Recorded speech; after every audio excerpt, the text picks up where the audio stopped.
चलिए देखिए, हमने पिछली क्लास में प्राइमरी सेल और सेकेंडरी सेल के भी कुछ हमने टॉपिक्स कंप्लीट कर लिए थे।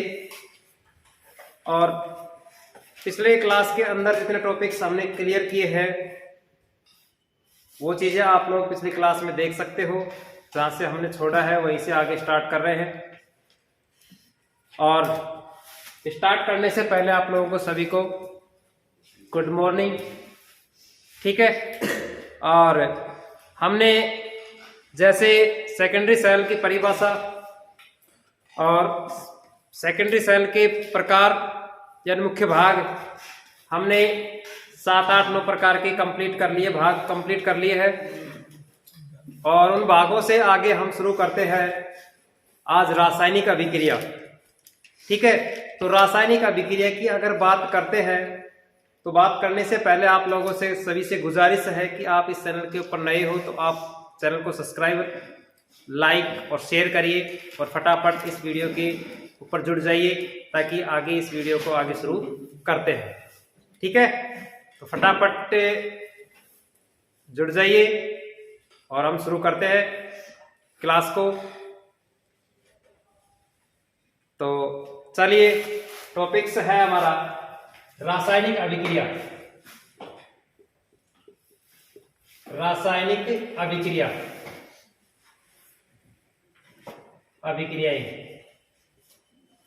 देखिए, रासायनिक अभिक्रिया की अगर बातें हम करते हैं तो रासायनिक अभिक्रिया का मतलब यहाँ पे ये है कि सेकेंडरी सेल किस प्रकार से कार्य करता है। एक हमारे पास 4 प्रकार की अभिक्रियाएं होती है इसके अंदर, और इस 4 प्रकार के अभिक्रियाओं को हम पूरी डिटेल से उस रासायनिक अभिक्रिया के अनुसार उस चीज को हम समझेंगे कि फार्मिंग किस प्रकार से की जाती है सेकेंडरी सेल के अंदर, और चार्जिंग किस प्रकार से होती है, और डिस्चार्जिंग किस प्रकार से होती है, और रिचार्जिंग किस प्रकार से की जाती है। तो ये 4 प्रकार के हम क्या पढ़ेंगे, रासायनिक अभिक्रियाएं पढ़ेंगे। और उन रासायनिक अभिक्रियाओं में से आप लोगों को एक सवाल देखने को मिल सकता है, ठीक है। तो उसके अंदर कौन कौन सी रासायनिक अभिक्रिया होती है, जिसमें हमारे पास जो इलेक्ट्रोलाइट होता है उस इलेक्ट्रोलाइट के हिसाब से हम उसका आयनों में क्या करेंगे, उसका विभाजन किया जाएगा, ठीक है। क्या किया जाएगा, उसका विभाजन किया जाएगा और उसी प्रकार से उसकी रासायनिक अभिक्रिया संपन्न की जाएगी। ये चीजें आप लोगों को पहले भी पता है क्योंकि हमने पिछली क्लास में भी आप लोगों को बताया है कि हमेशा जो रासायनिक अभिक्रियाएं होती है हमेशा कहाँ पे संपन्न की जाती हैं, वोल्टामीटर में की जाती है, यानी कि पात्र के अंदर की जाती है। उस पात्र में ही क्या होती है, एक रासायनिक क्रिया संपन्न की जाती है, ठीक है। ये क्वेश्चन कई बार आया हुआ है, इस वजह से मैं आप लोगों को बताया है क्योंकि जब भी रासायनिक अभिक्रिया संपन्न होती है ना, उसी में हमारे पास वोल्टामीटर के अंदर ही संपन्न की जाती है, ठीक है। तो सबसे पहले इसमें हम प्रकार की अगर बात करते हैं तो फार्मिंग होता है। यह 4 प्रकार की अभिक्रियाएं होती है। कितने प्रकार की होती है, 4 प्रकार की, जिसमें हमारे पास है पहला फार्मिंग, दूसरा है चार्जिंग, तीसरा है डिस्चार्जिंग, और नंबर 4 है रिचार्जिंग। देखिए, समझिए इसको क्या होता है कि फार्मिंग का मतलब क्या होता है कि जो हमारे पास जो इलेक्ट्रोलाइट जो ले रहे हैं, हम कौन सा लेते हैं, H2SO4 लेते हैं, H2SO4 यानी कि तनुगंधक अम्ल का या जिंक क्लोराइड का होता है ना। उसी प्रकार से हम बात करते हैं कि जो हमारे पास तनुगंधक अम्ल है उसकी रासायनिक अभिक्रिया किस प्रकार से संपन्न की जाती है और उसके आयनों में कैसे विभक्त या विभाजित किया जाता है, ठीक है। उसी प्रकार से हमारे पास फार्मिंग यानी कि जो बैटरी होती है सेकेंडरी सेल, उस सेकेंडरी सेल के अंदर जो फार्मिंग की जो क्रियाएं होती हैं, यानी कि जो इलेक्ट्रोलाइट भरा हुआ होता है उस इलेक्ट्रोलाइट के मध्य में किस प्रकार से उसके आयनों में क्या किया जाता है, इसका विभाजन किया जाता है, ठीक है। तो उसको हम बोलते हैं फार्मिंग। इसी प्रकार से बातें नहीं भाई, इसी प्रकार से चार्जिंग होती है। चार्जिंग के समय कौन सी अभिक्रियाएं होती हैं और एनोड और कैथोड किस धातु की बनी हुई होती है, किस प्रकार से उसकी रासायनिक अभिक्रिया संपन्न की जाती है, उसी को हम इस चार्जिंग अभिक्रिया के अनुसार इस चीज को हमें समझेंगे। जैसे इसके हमारे पास इलेक्ट्रोड्स कितने होते हैं? दो होते हैं। इलेक्ट्रोड्स कितने होते हैं? पहला हमारे पास एनोड होता है और दूसरा हमारे पास कैथोड होता है कि नहीं होता है? अब एक चीज देखिए कि डिस्चार्जिंग के समय और चार्जिंग के समय अगर हम बात कर रहे हैं एनोड और कैथोड की, तो हमेशा ध्यान रखना कि चार्जिंग के समय जो हमारे पास जो इलेक्ट्रोड होगा एनोड की तरफ, तो हमारे पास कौन सा होगा? PbO2 होगा। कौन सा होगा? PbO2 का होगा। और इसका जो कैथोड होगा हमारे पास कौन सा होगा? Pb का होगा। किसका होगा? Pb का होगा, यानी कि लेड सल्फेट का होगा। Lead sulphate. इस चीज को आप अच्छी तरीके से इसको हम रासायनिक अभिक्रिया के द्वारा इस चीज को हम क्लियर करेंगे। PbO2 ये हमारे पास लेड पर ऑक्साइड, ठीक है। क्वेश्चन आया हुआ है कि चार्जिंग के समय सेकेंडरी सेल यानी कि सीसा संचायक सेल की चार्जिंग के समय उसकी एनोड की छड़ किस धातु की बनी होती है? PbO2 यानी लेड पर ऑक्साइड की बनी होती है। और उसकी जो नेगेटिव होती है वो किसकी होती है? या ऋणात्मक लेड सल्फेट की होती है, यानी Pb की बनी हुई होती है। डिस्चार्जिंग के समय अगर मैं बात करता हूँ, यहाँ पे डिस्चार्जिंग के समय हमारे पास एनोड और कैथोड दोनों एक ही धातु की बनी हुई होती है, ठीक है। वो हमारे पास कौन सी होती है? यानी कि PbSO4। एनोड भी हमारे पास इसी प्रकार की बनी होती है और कैथोड भी हमारे पास यही बनी होती है, PbSO4 यानी कि लेड पर ऑक्साइड, ठीक है। इसी प्रकार से हमारे पास रिचार्जिंग के बाद अगर हम बात करते हैं तो उसको जैसे मान के चलो बैटरी जब डिस हो जाती है उसको दोबारा से चार्जिंग करते हैं तो हम सेकेंडरी सेल के अंदर ही करते हैं। प्राइमरी सेल में ऐसी कोई अभिक्रिया थोड़ी होती है कि जैसे हमने मान लिया कि सेल एक बार चार्ज होने के बाद उसको हम यूज लेने के बाद डिस होता है, डिस होने के बाद उसको दोबारा से पुनः चार्जिंग किया जाता है। प्राइमरी सेल के अंदर ये चीजें नहीं होती है ना। ये सेल किस में होता है? सेकेंडरी सेल के अंदर ही होता है, तो उसकी दोबारा से पुनः चार्जिंग की जाती है, ठीक है ना। तो इसी प्रकार से हम उसका रिचार्जिंग करते हैं। जैसे हमने रिचार्जिंग का मतलब जैसे रासायनिक ऊर्जा को वैद्युतिक ऊर्जा को रासायनिक ऊर्जा को वैद्युतिक ऊर्जा में परिवर्तित करने वाला कौन सा सेल कहलाता है? सेकेंडरी सेल कहलाता है, ठीक है। इन चीजों के बारे में हम 4 प्रकार के बारे में हम पूरी डिटेल से संरचना के अनुसार इस चीज को हम समझेंगे, रासायनिक अभिक्रिया को संपन्न करेंगे, किस प्रकार से कैसे कैसे कार्य करता है। तो सबसे पहले टॉपिक डालिए फार्मिंग। चलिए भाई देखिए, हमने जो रासायनिक अभिक्रिया है जो 4 प्रकार हमने पढ़े हैं, उन चारों प्रकारों में से पहला प्रकार हम पढ़ रहे हैं फार्मिंग।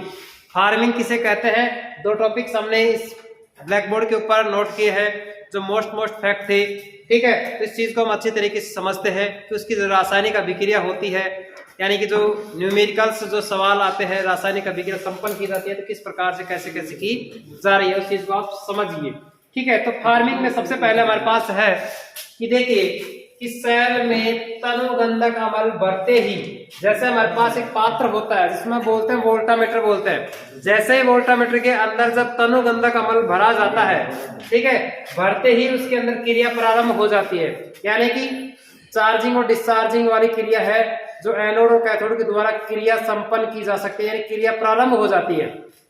कहां पे?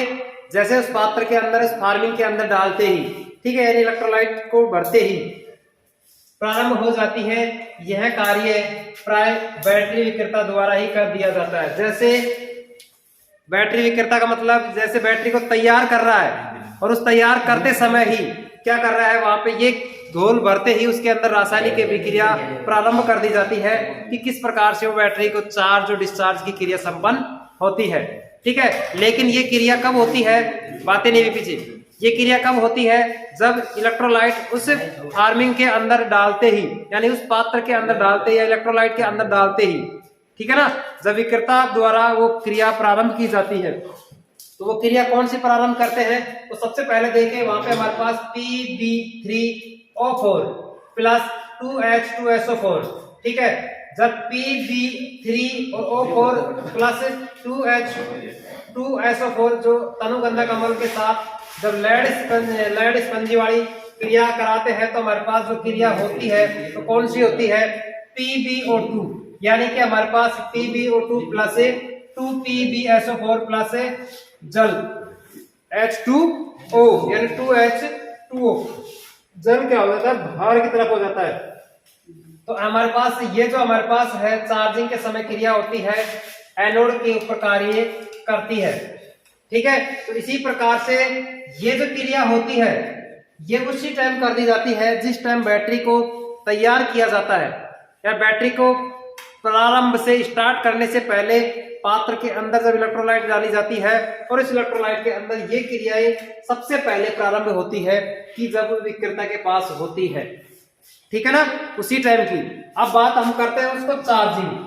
अब जैसे मान लीजिए फार्मिंग के अंदर ये क्रिया तो हमने संपन्न करवा दी है, अब उसके बाद में उस बैटरी को हम क्या करते हैं, चार्ज करते हैं। और चार्ज करते समय उसके अंदर कौन सी क्रिया होती है उस चीज को आप देखिए कि उसके अंदर एनोड और कैथोड के ऊपर दोनों क्रियाएं अलग अलग होती हैं। भाई चार्जिंग के समय जब एनोड और कैथोड के ऊपर अलग अलग होती है, जैसे एनोड प्लस धनायन और जो कैथोड होता है वो ऋणायन के रूप में कार्य करता है। तो देखिए सबसे पहले सेल में तनु गंधक अम्ल बढ़ने के 10-15 घंटे पश्चात, देखिए जब उस वोल्टामीटर के अंदर जब इलेक्ट्रोलाइट को डाला जाता है तो हमारे पास ये क्रियाएं हो रही थी कि नहीं हो रही थी। अब होने के बाद में उसके 10-15 घंटे बाद में उसको तनुगंधक अम्ल है उनको 10-15 घंटे बाद के पश्चात उसे क्या देते हैं हम, डीसी पावर सप्लाई दी जाती है, उसको चार्ज किया जाता है, समझ रहे हो। और चार्ज करते समय क्या होता है, उसको जोड़ देते हैं जिससे कि वैद्युतिक ऊर्जा को रासायनिक क्रियाओं के रूप में एकत्रित हो जाता है।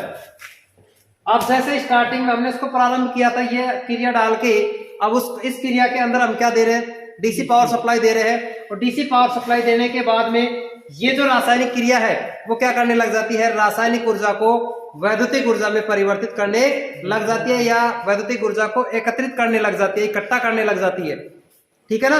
भाई ये तो हमारे पास एक रासायनिक अभिक्रिया तो है, यानी रासायनिक ऊर्जा तो है। अब ये रासायनिक ऊर्जा को हम क्या दे रहे हैं, डीसी पावर सप्लाई देते हैं।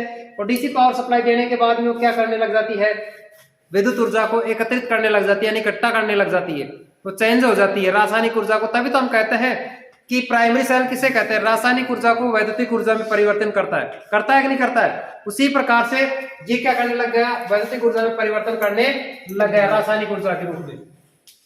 इस कार्य के लिए सेल के धन संयोजक को स्रोत के धन सिरे से ऋण सिरे से संयोजित किया जाता है, यानी कि जो हमारे पास दो टर्मिनल्स होते हैं, एक तो धन होता है, दूसरा ऋण सिरा होता है। अब दोनों को क्या करते हैं, अलग अलग तरीके से जोड़ा जाता है, ठीक है। ऋण को ऋण से और धन को धन से। कौन से, डीसी पावर सप्लाई। डीसी के अंदर भी हमारे पास एक होता है प्लस का और एक होता है माइनस का। इसी प्रकार से बैटरी के टर्मिनल को भी हम प्लस को प्लस से जोड़ेंगे, माइनस को माइनस से जोड़ेंगे।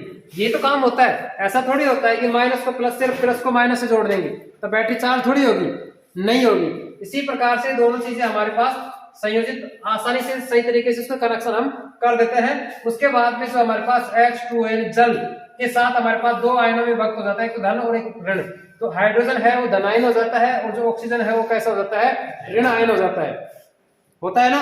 उसी प्रकार से जब हमारे पास एनोड के ऊपर जो क्रिया की जाती है चार्जिंग के समय, किस टाइम की बात कर रहे हैं हम, चार्जिंग के समय जब एनोड के ऊपर जो क्रिया होती है हमारे पास, जब उसकी रासायनिक क्रिया करवाते हैं उस टाइम जो रासायनिक अभिक्रिया होती है कौन सी, PbSO4 प्लस H2O या 2H2O जल के साथ और सल्फेट के साथ जब क्रिया करवाई जाती है तो हमारे पास जो एनोड की जो छड़ होती है, इलेक्ट्रोड होता है एनोड, तो उसके ऊपर चार्जिंग के समय एनोड की छड़ किस प्रकार की बन जाती है, PbO2 की बन जाती है, यानी कि लेड पेरोक्साइड की बन जाती है। किसकी बन जाती है, लेड पेरोक्साइड। और 2H2SO4 जो तनुगंधक अम्ल है, यानी कि वो क्या करने लग जाता है, थोड़ा अलग, यानी कि उसका घुलनशील के रूप में उसको बाहर की तरफ प्रभावित की जा सकती है। और ये हमारे पास क्या हो जाती है, PbO2 लेड पेरोक्साइड की बन जाती है, ठीक है। इसी प्रकार से जब कैथोड की अगर मैं बात करता हूं, ये सवाल आया है भाई, जब चार्जिंग के समय बैटरी का एनोड सिरा किस धातु का बना हुआ होता है, तो आप लोगों को ध्यान रखा PbO2 का बना हुआ होता है। हिंदी में बात करें तो लेड पेरोक्साइड की बना हुआ होता है, ठीक है। चाहे आप ऊपर अपने इस पे हेडिंग में नाम डाल लो, क्योंकि ये चीज आप लोगों को क्वेश्चन देखने को मिल सकता है, कई बार क्वेश्चन आया हुआ है। जब कैथोड जब चार्जिंग के समय जब हमारे पास क्रिया करवाते हैं तो PbSO4 वो सेम है, ठीक है, लेकिन प्लस हाइड्रोजन के साथ, दो हाइड्रोजन के साथ जब ठीक है, Pb तो अलग हो जाएगा और H2SO4 क्या हो जाएगा, अलग हो जाएगा। तनुगंधक अम्ल क्या हो जाता है, अलग क्रिया करने लग जाता है। और Pb यानी कि स्पंजी लैड की बात करते हैं हम, इसकी बात करते हैं हम स्पंजी लैड की। तो ध्यान रखना कि चार्जिंग के समय जब कैथोड के ऊपर जो क्रिया होती है उसके बाद वो कैथोड छड़ किसकी बन जाती है, स्पंजी लैड की यानी Pb की बन जाती है। किसकी बन जाती है, Pb की बन जाती है। और चार्जिंग के समय एनोड की छड़ किसकी बनी होती है, PbO2 की बनी होती है, लेड पेरोक्साइड की बनी हुई होती है। ठीक है, ये हमारे पास एनोड का होगा और ये हमारे पास किसका होगा, कैथोड का होगा। तो ये दो सवाल आप लोगों को देखने को मिल सकते हैं यहाँ से। ठीक है, लेकिन स्पंजी लैड Pb होता है, लेड पेरोक्साइड यानी धन प्लेट, चार्जिंग क्रिया के फलस्वरूप सेल की धन प्लेट लेड पेरोक्साइड PbO2 की तथा ऋण प्लेट स्पंजी लेड Pb की बनी होती है। दोनों चीज क्लियर। इसमें से सवाल इतना नहीं आता फार्मिंग में से, लेकिन चार्जिंग के समय जो क्रिया होती है उस टाइम हमारे पास एनोड और कैथोड की जो छड़ बनती है किस किस की बनती है, वो यहाँ से क्वेश्चन आपको देखने को मिल सकता है।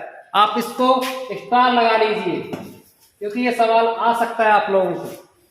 ठीक है, तो ये तो थे हमारे पास रासायनिक अभिक्रिया के दो प्रकार, जिसमें हमने फार्मिंग और चार्जिंग के बारे में पढ़ा है। अब पढ़ेंगे हम डिस्चार्जिंग और रिचार्जिंग के बारे में।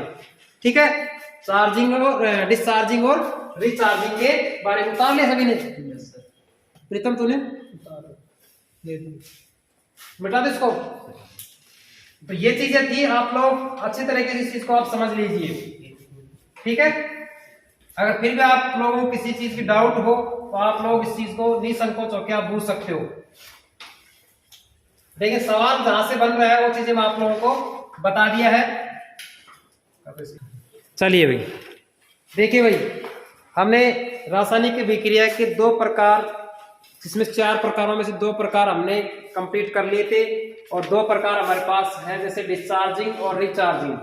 ठीक है, तो रिचार्जिंग और डिस्चार्जिंग दोनों की अभिक्रिया किस प्रकार होती है। जैसे मान लिया कि फार्मिंग में हमने क्रिया संपन्न करवाई।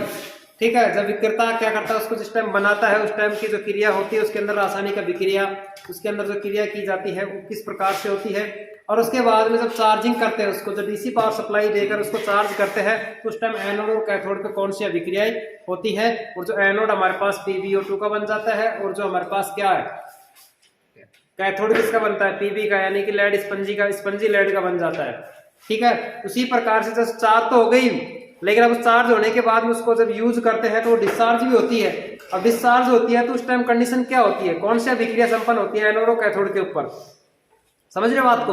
तो वो चीजें यहाँ पे है कि एनोड और कैथोड के ऊपर जब बैटरी डिस होती है उस समय जब एनोड और कैथोड के ऊपर कौन सी अभिक्रिया होती है और किस धातु की बनी हुई होती है, तो वो चीजें आप लोगों को पता है कि चार्जिंग के समय एनोड और कैथोड अलग अलग प्रकार की बन रही थी ना। और अब देखना कि डिस्चार्जिंग के समय दोनों प्लेटें या दोनों इलेक्ट्रोड दोनों एक ही प्रकार की बन जाती है, जो PbSO4 की बन जाती है। ठीक है, किसकी बन जाती है, PbSO4 की बन जाती है, यानी कि लेड सल्फेट की बन जाती है। ठीक है, तो चलिए हम बात करते हैं डिस्चार्जिंग पे। आवेशित सेल को लोड से संयोजित करने पर डिस्चार्जिंग क्रिया प्रारंभ हो जाती है। लोड मतलब जैसे उस बैटरी को हम लोड से कनेक्ट करते हैं, उसका यूज करते हैं, तो उस टाइम क्या होता है, बैटरी डिस होती है ना। और डिस होने का मतलब यहाँ पे है कि हमारे पास H2O प्लस यानी धनायन और ऋण आयन बन जाता है, होता है ना। दोनों क्रियाएं तो होती है, आयनों में विभक्त तो होता ही है, चाहे आप चार्जिंग के समय करो चाहे आप डिस्चार्जिंग के समय करो, दोनों आयनों में क्या होता है, विभाजन तो होता ही है। लेकिन जब एनोड के ऊपर जो कार्य होता है वो किस प्रकार से करता है कि जब PbO2 प्लस से 2H प्लस H2SO4 के साथ जब क्रिया करवाई जाती है तो हमारे पास जो निकल के आता है एनोड के ऊपर, तो क्या बनता है, PbSO4 प्लस से जल क्या होता है, बाहर निकल जाता है, जल क्या हो जाता है, अलग हो जाता है। जब PbSO4 यानी कि लेड सल्फेट अलग होता है और जल क्या हो जाता है, अलग हो जाता है, जब चार्ज करते हैं उस टाइम डिस्चार्जिंग के समय, सॉरी। ठीक है, उसी प्रकार से जब कैथोड के ऊपर जो क्रिया होती है, कैथोड के ऊपर Pb यानी कि लेड प्लस ऑक्सीजन प्लस तनुगंधक अम्ल के साथ जब क्रिया करवाते हैं तो भी हमारे पास PbSO4 यानी कि लेड सल्फेट प्लस जल क्या होने लग जाता है, अलग अलग हो जाता है, होता है ना। उसी प्रकार से देखिए हमारे पास ये चीजें दोनों सेम आई है कि नहीं आई, एनोड और कैथोड के ऊपर आई है ना। इसी प्रकार से हम कह सकते हैं कि डिस्चार्जिंग क्रिया के फलस्वरूप सेल की दोनों प्रकार की प्लेटें किसकी बनी होती है, लेड सल्फेट की, यानी PbSO4। देखिए यहाँ पे PbSO4 यहाँ भी है और PbSO4 कैथोड के ऊपर भी है, ठीक है, कि PbSO4 की बन जाती है। रासायनिक क्रिया में जल के निर्माण के कारण अम्ल कैसा हो जाता है, पतला। किस कंडीशन में, डिस्चार्जिंग के समय। जब बैटरी चार्ज हो जाती है फुल तो उसका इलेक्ट्रोलाइट कैसा हो जाता है, गाढ़ा हो जाता है। कैसा हो जाता है, गाढ़ा हो जाता है। और डिस्चार्जिंग के समय उसका जो अम्ल है वो कैसा हो जाता है, पतला हो जाता है। और अम्ल पतला होगा डिस्चार्जिंग के समय तो उसका अपेक्षित घनत्व क्या हो जाता है, बढ़ जाता है। समझ रहे बात को। और उस टाइम हमारे पास क्या हो जाता है, चार्जिंग के समय उसका अपेक्षित घनत्व क्या हो जाता है, डाउन पड़ जाता है, ठीक है। तो ये थी हमारे पास इसकी डिस्चार्जिंग की क्रिया। तो डिस्चार्जिंग में तो सवाल बनता है एनोड और कैथोड के ऊपर। क्वेश्चन आ सकता है कि डिस्चार्जिंग के समय बैटरी के एनोड और कैथोड किसका बना हुआ होता है, PbSO4 का बना हुआ होता है, यानी लेड सल्फेट का बना हुआ होता है। दोनों प्लेटें एनोड और कैथोड, क्लियर। और वहां पे चार्जिंग के समय दोनों चीजें अलग थी और यहाँ पे दोनों सेम है, ठीक है। अब जैसे मान लिया कि बैटरी डिस हो गई है, बैटरी क्या हो गई है, डिस हो गई है। और बैटरी डिस होने के मतलब यहाँ पे उसको दोबारा से क्या करेंगे, उसको पुनः चार्ज करते हैं, चार्जर से करते हैं, डीसी पावर सप्लाई दोबारा से देते हैं उसको, तो उसको दोबारा चार्ज करते हैं।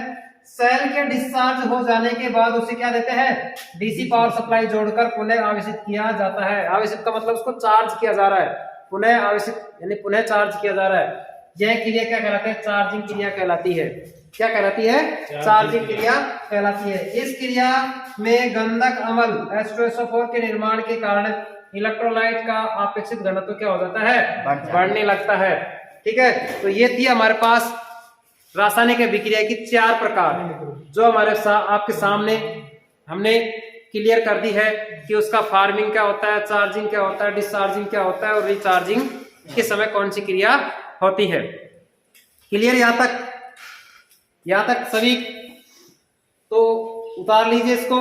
और इसके बाद में हम टॉपिक शुरू करेंगे, यानी कि सेकेंडरी सेल का जो दोष होते हैं उन दोषों के बारे में।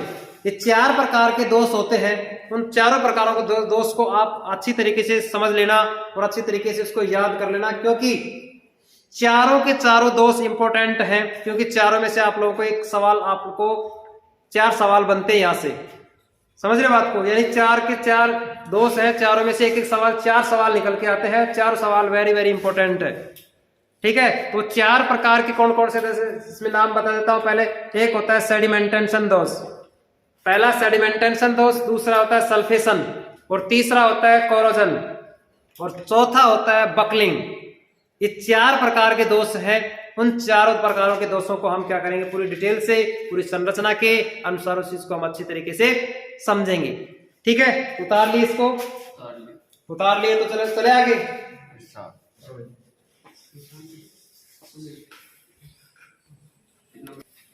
चलिए भाई, लेड एसिड सेल के दोष निवारण की हम बात करते हैं। तो जिसमें 4 प्रकार के दोष हैं, उन चारों प्रकारों के दोष के बारे में हम डिटेल से पढ़ते हैं। पहला दोष हमारे पास सेडिमेंटेशन दोष, दूसरा है सल्फेशन, और तीसरा है कोरोजन, और चौथा है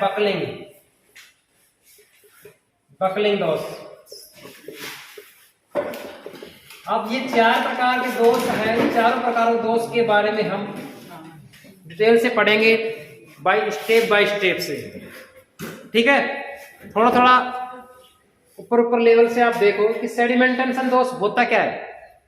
इस चीज को समझिए कि जैसे बैटरी होती है हमारे पास, जो लेड एसिड सीसा संचायी बैटरी होती है, उस बैटरी के अंदर जैसे मान लिया कुछ लंबे समय से, क्या लंबे समय से आप उस बैटरी को काम नहीं ले रहे हो, यानी बहुत टाइम हो गया, बैटरी को 1-2 साल हो गई रखी हुई, और आप उसको काम नहीं ले रहे हो, उस टाइम क्या होता है, बैटरी का जो पात्र होता है, जैसे कठोर रबड़ होता है, उस कठोर रबड़ का क्या होता है, जैसे उसका थोड़ा थोड़ा जैसे कार्बन सा झड़ने लग जाता है, ठीक है। और झड़ के उस बैटरी के तल के नीचे क्या करने लग जाता है, जमने लग जाता है।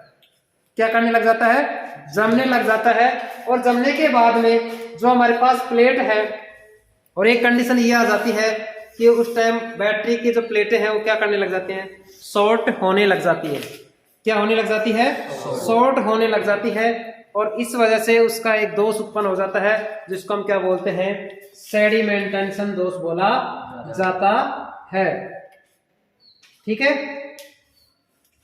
और वो इसी कंडीशन के अनुसार अगर हम बात करते हैं तो उसके अंदर हमारे पास क्या होता है, जैसे दोष उत्पन्न हो ही जाता है कि जैसे मान लिया कि उसके अंदर कार्बन की जो परत है, कंकड़ पत्थर जो भी आता है अशुद्धियों के रूप में, जैसे इस प्लेट के ऊपर, जैसे यहाँ देखो, समझने की कोशिश करना और उसके बाद थ्योरेटिकल तो लिखवाना ही है। जैसे ये प्लेटें हैं, एनोड और कैथोड बनी हुई होती है, ठीक है, ये नीचे का जो हिस्सा होता है, ठीक है। अब जैसे ये बैटरी हमारे पास है और ये बैटरी का एक लंबे समय से इसका हम यूज नहीं कर रहे हैं, काम नहीं ले रहे हैं, तो इसके जो है कार्बन सा परत सा जो कण सा कई बार भुरभुरी से रूप में हो जाती है ना, वो टूट के नीचे गिरने लग जाती है, जाएगा नीचे जाएगी और जाएगी उस कंडीशन के अंदर, जैसे नीचे की जो तली है इस तली के ऊपर क्या करने लग जाती है, जमने लग जाती है, ठीक है। और जमेगी, एक स्टेज वो आ जाएगी जब इस प्लेटों के क्या करने लग जाती है, आसपास होने लग जाती है और वो क्या करने लग जाती है, शॉर्ट होने लग जाती है।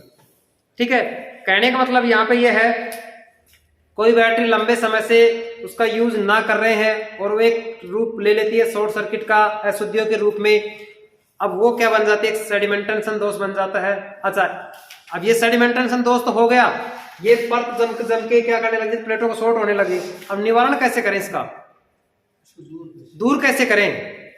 दूर करने का एक ही उपाय है कि सबसे पहले एक आसूत जल यानी डिस्टिल वाटर का प्रयोग किया जाता है।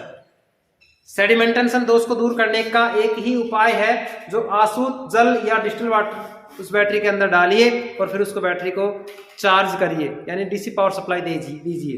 तो उस टाइम कंडीशन ये हो जाएगी कि आसूत जल डालने से या डिस्टिल वाटर डालने से इसके जो दोष है, अशुद्धियां हैं, वो क्या करने लग जाती है, दूर होने लग जाती है। ठीक है, ऐसा नहीं कि हम सीधा पानी जब पीते हैं वो सीधा डाल देते हैं बैटरी के अंदर, नहीं, जो डिस्टिल वाटर आरओ का जो पानी होता है वो बैटरी के अंदर हम डाल सकते हैं। प्योर प्योरीफाई होता है वाटर, उसको हम बैटरी के अंदर डालें। ठीक है, अशुद्ध जल के अंदर क्या होता है, कुचालक की तरह अचालक की तरह काम करने लग जाता है, शॉर्ट सर्किट होने लग जाता है। अशुद्ध जल होता है, डिस्टिल वाटर होता है, वो एक कुचालक की भांति कार्य करता है ना। इसी प्रकार से ये कौन सा दोष होता है यहाँ पे, सेडिमेंटेशन दोष पहला दोष कहलाता है। नंबर 2 आता है सल्फेशन और कोरोजन और बकलिंग। सल्फेशन दोष को हम बात करते हैं। सल्फेशन दोष क्या होता है कि बैटरी हमारे पास है और उस बैटरी को हम क्या करते हैं, चार्जिंग और डिस्चार्जिंग करते हैं ना। तो उस कंडीशन के अंदर हम बात करें कि जैसे एक लंबे समय से बैटरी रखी हुई है और उसको हम दोबारा से चार्ज कर रहे हैं, तो कितना करंट देना चाहिए, और जब उस बैटरी को डिस्चार्ज कर रहे हैं तो उसके अंदर कितनी एम्पियर करंट तक खपत नहीं होनी चाहिए। समझ रहे बात को? जैसे बैटरी स्टार्टिंग लंबे समय से कोई चीज रखी हुई है और डायरेक्ट हम उसको जाके सीधे सप्लाई लगा रहे हैं और एक हाई करंट दे रहे हैं उसके अंदर, तो बैटरी क्या हो जाएगी, वहां से शॉर्ट हो जाएगी।